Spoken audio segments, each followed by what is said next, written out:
Hi everyone, welcome back to Life is Love School. Today's topic is, what are the issues you'll run into if you're dating somebody with lower self-esteem? Now you might ask, why would I be in a relationship with somebody with lower self-esteem? Some of the common reasons are if you're dating somebody who has an insecure attachment style. So in this world, roughly 50% of people have the insecure attachment style. This means that they crave love. However, fundamentally, they believe that love is not available to them. So they're either clinging and trying to grasp for love, and that's the style of the anxiously attached, or they actually ironically push love away, which is the style of the dismissive avoidant. Because the dismissive is thinking, well, I'm not going to get it anyways. I might as well push it away so I don't have the pain of rejection. The other reason that people can get into a relationship with somebody with lower self-esteem is they actually proactively choose somebody with lower self-esteem because they grew up with parents that are over-controlling, domineering, and potentially even violent. So if you survived a childhood being raised by tyrant parents, you might be so afraid of repeating the past that you go all the way to the other side and you pick up somebody who is really meek, who's very passive, who maybe lacks courage, can't speak up, and you actually erroneously view that type of people as safe. So there are multiple reasons, but these are two of the very common reasons why somebody might actually find somebody with lower self-esteem as attractive. A third reason is that you grew up also in trauma situations, but you are the hero child, you are the rescuer child. You're supposed to make everything feel better, everybody feel better. So when you see somebody that's not doing well, who has low confidence, low self-esteem, and down under, you actually want to pick them up and you want to fix them, want to make their life better. So then you also might choose them. So there are many reasons why you might end up there, but I want to just in this video outline some of the common issues that people run into when they are with somebody with a lower self-esteem.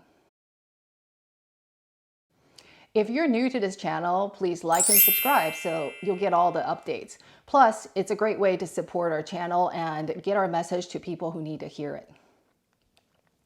My name is Yumei Chang and I'm the founder of Life is Love School. In this channel, we teach you essential skills to live a happier and healthier life, and I especially focus on relationship skills because complex trauma happens in abusive relationships. It's also healed in healthy and nourishing relationships. So let's get to it. So what are some of the issues? Issue number one is that the relationship itself could feel very suffocating. A person with lower self-esteem is like a bucket with some large holes in there. So it doesn't feel good to be empty, and they want you to help them fill it up. So they want the praises, they want you to lift them up, etc. They want you to help them regulate. They need that attention and the approval. However, anything you give them will only make them feel okay temporarily. It might last for a day, a couple days, maybe a few hours, maybe a few minutes. But because there is a hole in their bucket, it's going to leak out. So you're going to constantly have to supply them. And they're constantly relying on you for that validation over and over. So over time, the relationship can feel very suffocating. They're clinging onto you very hard for all their validation, and they're not able to supply themselves with acceptance and the validation. So that's unfortunately the case. And even if you try to give them as much validations as you possibly could, it will never be enough because that hole is there. Issue number two is related to issue number one, and issue number two is jealousy and insecurity. Because people who have lower self-esteem believe that it's their partner's job to give them that reassurance and that validation. Anytime the partner gives their time and energy to something else, some other projects, maybe a coworker spending time with an organization or with friends and family, the partner can then feel very left out, and they might feel very jealous that they're losing the attention from you. The other problem is that if your partner has lower self-esteem, if you are doing well in your life, whether that's getting a promotion or your business is going really well, or you meeting more friends, etc., that can also threaten them because they feel like all of a sudden you relative to them, you've gone here and they've stayed there. And so the discrepancy got bigger. And when the discrepancy is bigger, they feel like you have a larger chance of leaving them and finding somebody better. So ironically, in this type of situation, the insecure partner actually has a likelihood of cheating. Why? Because they want to get that validation from somebody else, or they want to make you feel jealous that you might lose them. Sometimes when people have lower self-esteem, they might actually want to get attention from outside of the relationship itself, and that's another issue.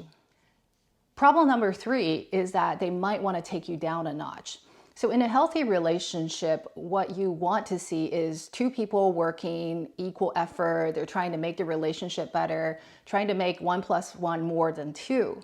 However, in a relationship, if you have an insecure partner, they might see your success, as I mentioned earlier, as a threat. So if you're doing well relative to them, they might want to take you down a notch so that they could feel more comfortable.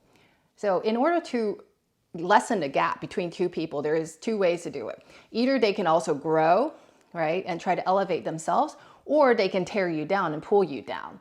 Now, growing to a lot of people is harder, whereas tearing it down is easier. It's sort of like if you want to be a tall building or the tallest building in town, what can you do? You can either build your building up, which takes work, or you can bomb other people's building, which is oftentimes a lot easier. So there could be a tendency of somebody who has lower self-esteem to then put you down if you are doing well, or to criticize you, to try to make you feel bad. In evolutionary psychology, it's called lowering your mating value. So if they criticize you and they make you feel bad, then, and you believe them, then you actually believe that you have lower self-worth, and they believe that, you know, you're less likely to leave them because you don't think you're all that. So that's why they do it. Of course, they might not have studied psychology, but the effect is the same. So they will try to bring you down a notch, pour some cold water over you just to take you down a notch so that they don't feel as insecure relative to you. So issue number 4, they will fear commitment. So because when you commit to something, you have to deliver. If they lack self-esteem, they lack the confidence, they might not be willing to take on a stretch assignment at work. They might not be willing to try something new like entrepreneurship, because anytime you try something new, there is a much larger chance of failure. Even babies don't know how to walk, right? Everybody just tries to walk and you stumble and you try again. But if you have lower self-esteem, then you take these mistakes and failures as a vote against the self. And if they already have a low self-esteem, they feel like they cannot take that hit. So they're very unlikely to take a risk. They also might manifest in a situation where they're unwilling to take the relationship forward. Whether that's, you know, getting engaged or getting married or having kids, all of these steps require a commitment, and a commitment requires responsibility and delivering on promises. So this might be another reason why you see some people that have the Peter Pan syndrome. They just seem to never want to grow up. It's not that they don't want to grow up, right? They want all the freedoms that grown-ups have. They just don't want the responsibilities that come with being a grown-up. So hence the Peter Pan syndrome. It's not actually that cute. There's a difference between being childlike and having childlike wonders, which I hope that we all retain: the curiosity, the adventure, the ability to learn and change your mind. It's a childish behavior that the Peter Pans have, where it's just strictly immaturity, the lack of emotional regulation, the inability to self-reflect and learn, that is not so cute. Another problem that you'll run into if you date somebody with low self-esteem is that they will play the victim card, actually quite often. And this could be a huge headache for you. So if they're not doing well at work, it's always, you know, the other guy didn't work as hard. And if there is an issue in a relationship, they'll somehow flip the card and just put it all on you. So it's never them, nothing sticks to them, they all blame it on you. If a person never takes responsibility, never admits fault, never tries to make amends, it's pretty painful to be in a relationship with somebody like that. And that's why psychologists, a lot of them even refuse to take in patients which have narcissism, because one of the key narcissistic traits is the inability to self-reflect. They never think that they did anything wrong. So this is actually something that is extremely troubling, and people with lower self-esteem, and the reason they cannot self-reflect is because if you want to self-reflect, you have to be willing to look at the kinks and the not so beautiful places in you. And everyone has imperfections. But if somebody's self-esteem is already very low, they can become very defensive. They take even constructive and useful feedback as criticism, and they're immediately defensive. Their ears immediately shut down. They cannot hear anything, and they try to deflect the blame back to you. So, good luck trying to have any kind of conducive conflict resolution with these people. They never own anything, they'll never make any changes, and they blame you for everything. It's indeed very painful. If relationship issues is something that you deal with, you don't have to struggle alone. I would love to invite you to join me inside Tribe. Tribe is our women-only membership program where you get digital contents on relationships, and we have conversations on Zoom calls and in our private Facebook groups, so you can ask your own questions. And I would be happy to answer, and you also get community support. We have some of the most wise and compassionate women in that group, and it's really, really fun to learn together. So I hope you'll join us. And issue number 6, which is the final one, is they can't communicate directly. And if you're in a relationship, any relationship, sooner or later, you're gonna run into some conflicts. Even if you marry the exact replica of yourself, you're gonna run into conflicts. It's just the nature of relationships. When people say, oh yeah, my husband or my wife and I never fight, that's actually a red alarm. It means that one of you or both of you are not willing to bring issues up for discussion. That's not a healthy relationship. A healthy relationship has a dynamic called rupture and repair.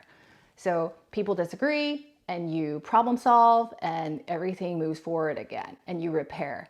There are some issues in marriages that are simply just not, it's just differences, right? You just kind of have to sit with it. But if you can rupture and repair, you can move on with it and you're fine. It doesn't become a permanent rupture.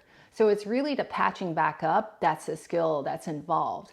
However, people that have lower self-esteem because they are so afraid of losing their partner, a lot of times they're people pleasers, they don't speak up, they don't set boundaries, they don't tell you what they need, but they expect you to guess it right.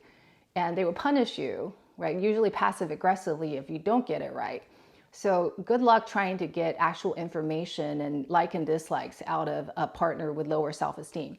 So you might feel like everything is going fine in a relationship, but a few years down the road, they suddenly blow up, or worse, they might just jet out and have an affair with somebody else, right? Those are extreme circumstances, but it does happen because the anger or resentment that they have for you, they just bottle it up. They smile on the surface, but deep inside, they're unhappy.